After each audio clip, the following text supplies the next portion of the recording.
Tā labi. Frizūra. Viss, es vairs nevaru. Tā, fajn.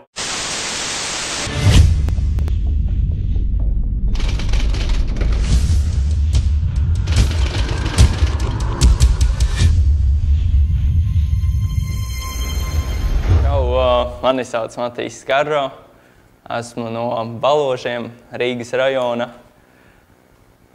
Motosportu sāku nodarboties no 3,5 gadu vecuma, kad man tētis uzbūvēja mazu mopēdu ar savām rokām, kurš bija dzeltenā krāsā, tā kā Suzuks, ar kuru es tagad braucu.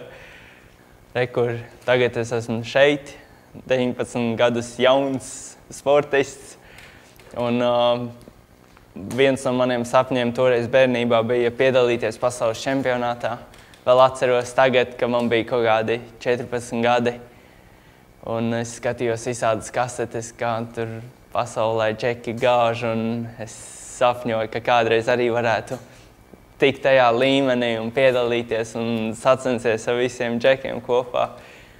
Viens no maniem sapņiem ir piepildījies. Esmu tajā augstākajā līmenī, piedalos pasaules čempionātā un diezgan labi sanāk man. Un tad otrs sapnis, ko es vēlētos piepildīt, tas ir uzvarēt pasaules čempionātu. Aizvadītā sezona bija laba, tiešām laba. Bija maz traumas, nebija nekādas nopietnās traumas, bija pāris pamežģījumi, bet tas man neiespaidoja.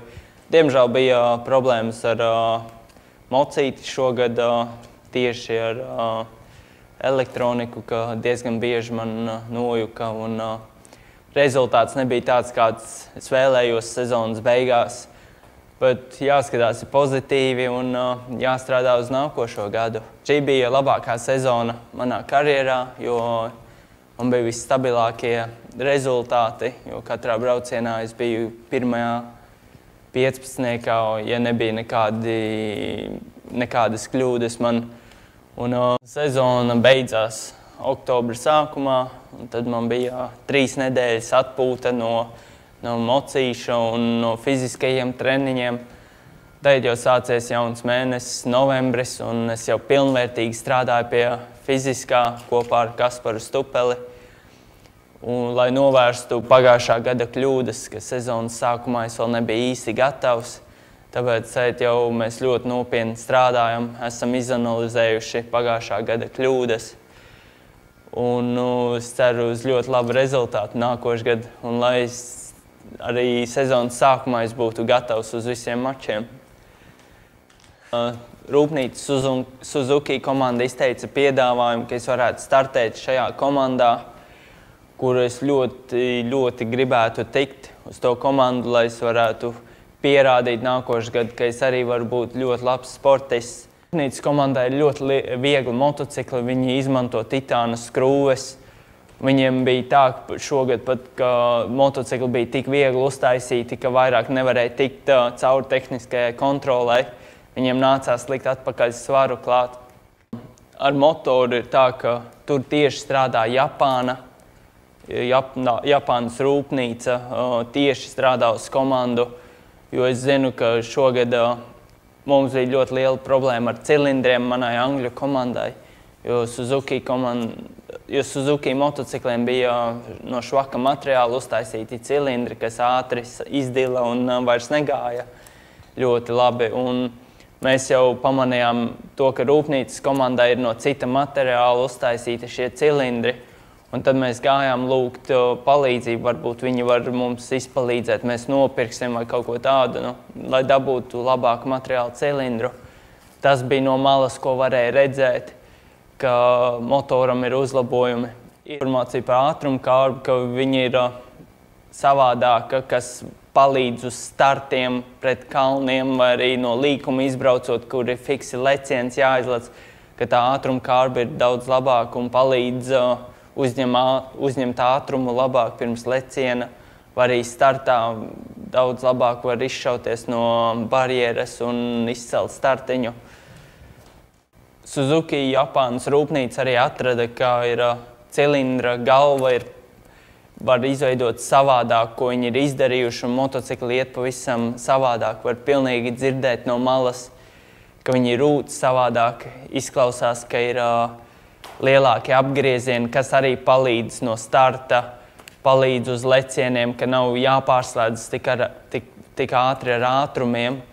Un visas šīs nianses pierāda, ka šī komanda ir ļoti laba. Un piemērs par Arnoldu Tonusu pagājušajā gadā.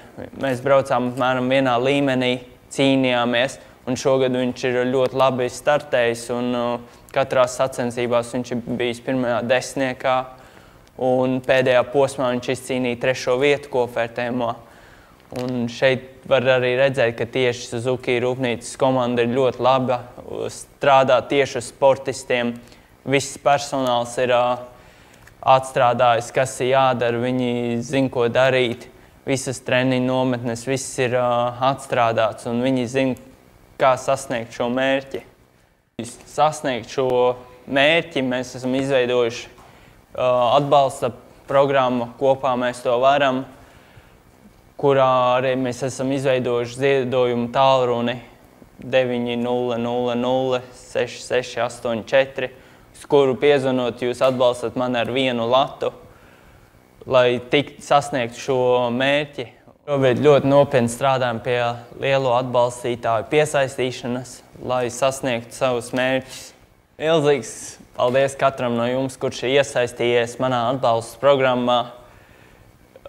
Ir savākti 3000 eiro, lai īstenotu manu lielos mērķi, startēt labā komandā un uzrādīt ļoti labus rezultātus. Un jūs jau zinat, ka es strādāšu ļoti nopietni un atdošu visus savus 110%, lai īstenotu savu mērķi. Ziemassvētku dāvana. Tā, ļoti laba dāvana būtu dabūt līgumu ar rūpnīcas Suzuki komandu. Cik tad tie adrenalīni var filmēt?